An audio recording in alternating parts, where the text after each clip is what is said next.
Hey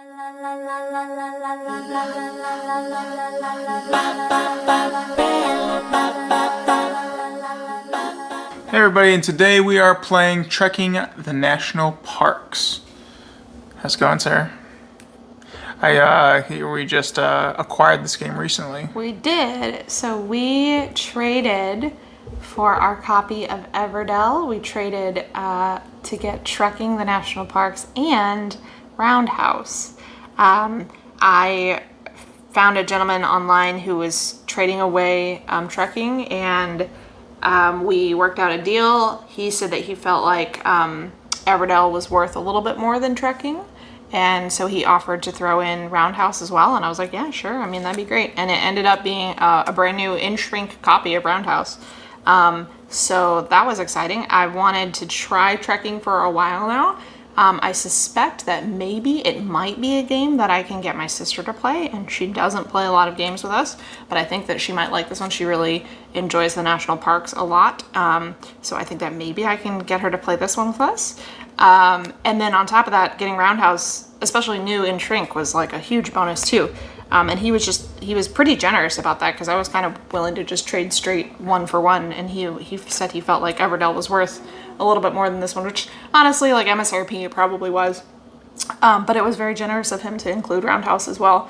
So we traded, and we've got the game set up. We're going to play for the first time ever.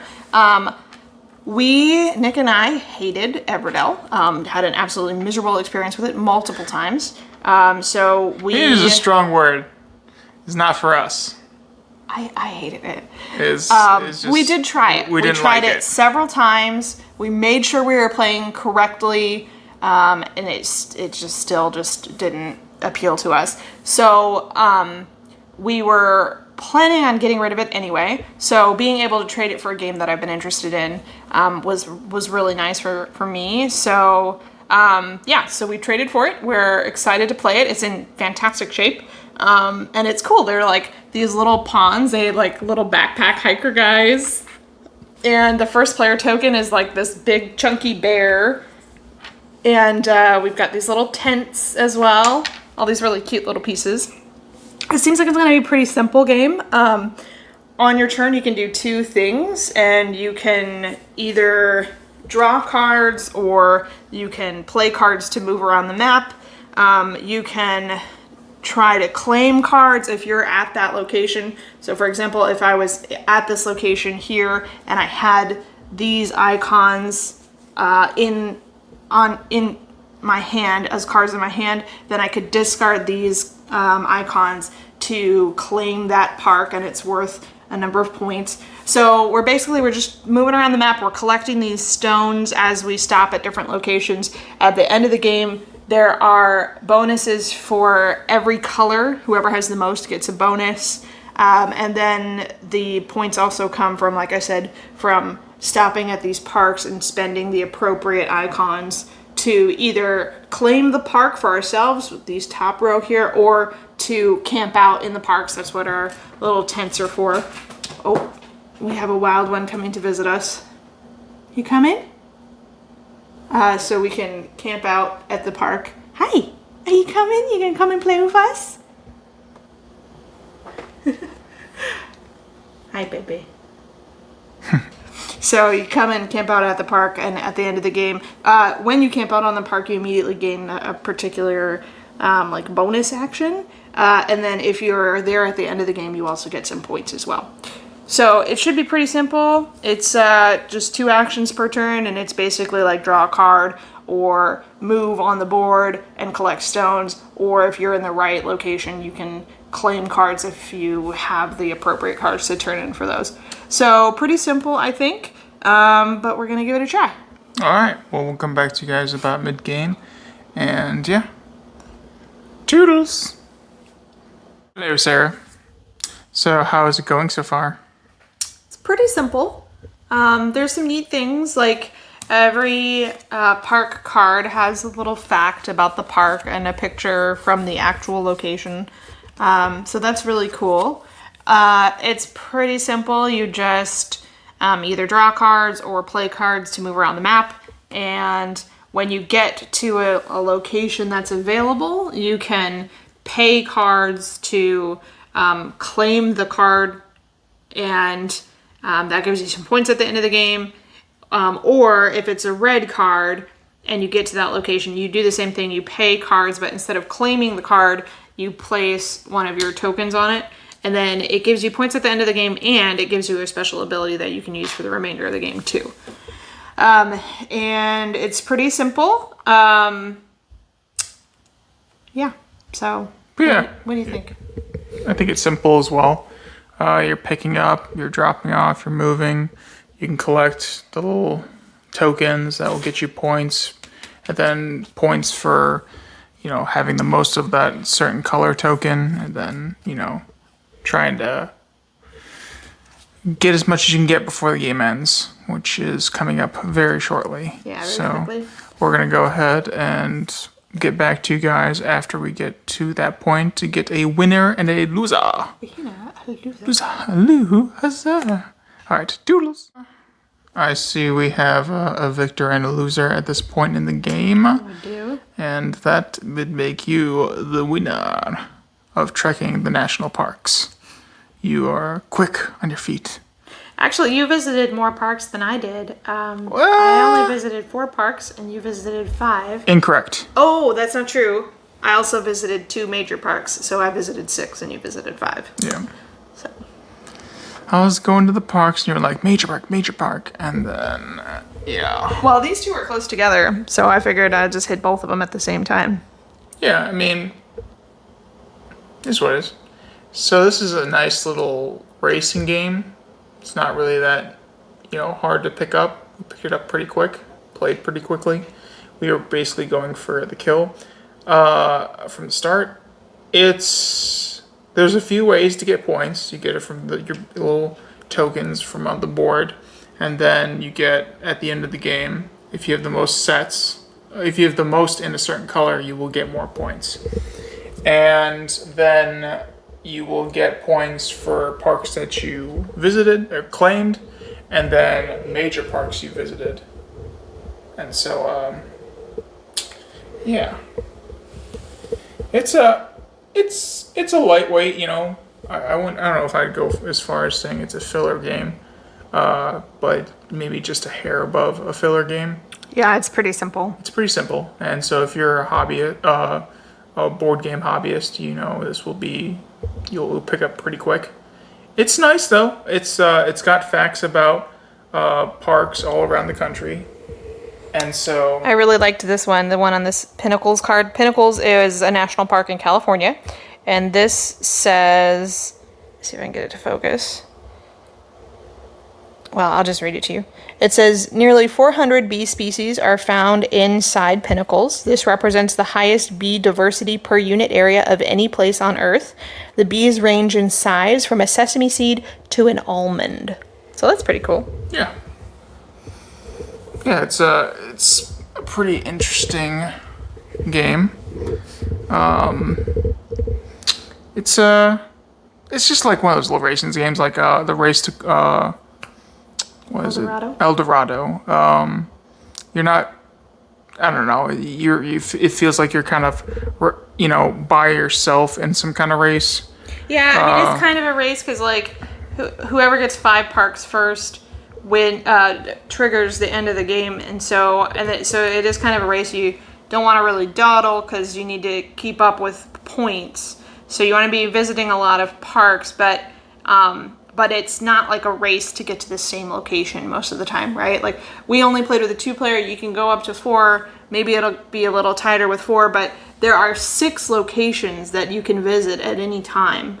And 3 of them are, change when players pick something up from that area. So if you notice that your opponent is way over there on that side of the map, you know that you can probably I could get to Joshua Tree way before Nick could. So I know that I can probably get to this one without having to really race to get it, right?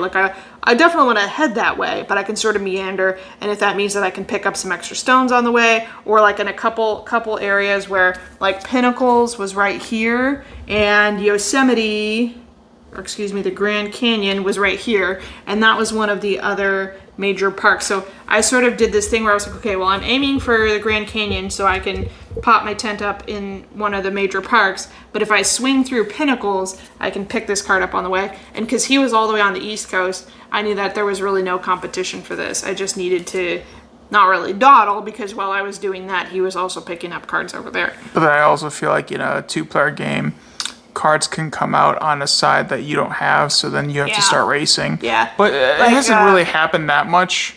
Well, this one, the Acadia National Park is in Maine, which is up in the northern eastern side of the U.S. And I kind of wanted to go there because the ability is that if you have your tent up in Acadia, then you get to use any 2 cards as a wild card. So there were a couple instances where I just was having a little bit of hard time getting the cards I wanted to be able to get to claim some of the other parks. So I was like, well, hey, if I made it to Acadia, I could pop my tent up in Acadia and then I could get that ability. But I noticed it was all the way on the other side of the board from where I was. So I was like, okay, well, it's probably going to take me a little while to get over there. And then by the time I get my tent set up and everything, I might as well not even worry about this one at all, just because it's all the way on the other side of the map. So, yeah. Yeah. So again, little nice race game. Gets a little information about some parks that are in the United States. So yeah, I mean, I recommend it. It's cool. It's easy to teach. It's decent quality too. Like the cards are all very nice cards. The graphic design is not exactly to my liking. It's a little cartoony. You can see on these cards in particular. Yeah, it's kind of like there's the there's the hyper realistic pictures of the parks, and then you have the but cartoonish. I think it didn't need to be anything else. It completely served its purpose, and it was really, really, really easy to quickly visualize exactly what was happening with those cards. So that's fine. It just I think most of the game looks really nice, and that just kind of is a little jarring to me based on the rest of what the game looks like. But I mean, even that is just a super minor complaint. Everything everything else is high quality. The cards are really nice quality. They actually have 3 different sizes of cards. We have the tarot size cards for the parks. We have the standard size cards for the numbered cards, and then we have the mini cards for the end of game points. So they didn't, skimp on that. These are huge. This is probably about twice the height of a standard meeple. And they're neat little custom meeples. The first player token is that bear, and he's really cool. So there's definitely some neat stuff happening here. And it was really easy to pick up the rules and play the game, and it did play pretty quick. I almost wish it was a little bit longer, but I think it was just because I was having fun with it. So, yeah, I think if there are more players, that would probably lengthen the amount of time, because it's still until one player gets to 5 cards. But it would be taking longer because there would be more players. So you wouldn't get as many turns as quickly, and it would take longer to acquire cards. So I don't know, maybe with more players, I would think that it was a better length. But like I said, the only reason I wanted it to be longer is because I was just enjoying what I was doing. So that's always a good sign. Yes, indeed. So again, this is Trekking the National Parks from Underdog Games. All right. You think I could get Abby to play with us? We'll see. So our sister-in-law my sister-in-law is she's on the kind of the bandwagon of Wingspan. Well, I mean, more of the nature games, yes. The games that have the facts, and so she's like, well, I'll play that. I bought her. I kickstarted Parks for Christmas last year. That was one of it delivered way before Christmas, but I stuck it away and I gave it to her for Christmas, because those are the kinds of games she likes, the nature-centered games. And this one having the national parks, the pictures and the facts about each national park, I think maybe, and it's pretty simple, gameplay-wise, so I think I could probably get her to play with us. Yeah. I don't know if she'll like it or not, but I can probably get her to play. Yeah, we can definitely try to get her to play, but I think it'll go over well. I think because it's simple too. So, all Teaching right. her wingspan was that was something else. She actually asked me to learn it. I would have normally recognized that was a bit above where she would normally be with games, because she doesn't play like harder games. She plays like Ticket to Ride, that level games, but she doesn't really play like some of the more difficult ones.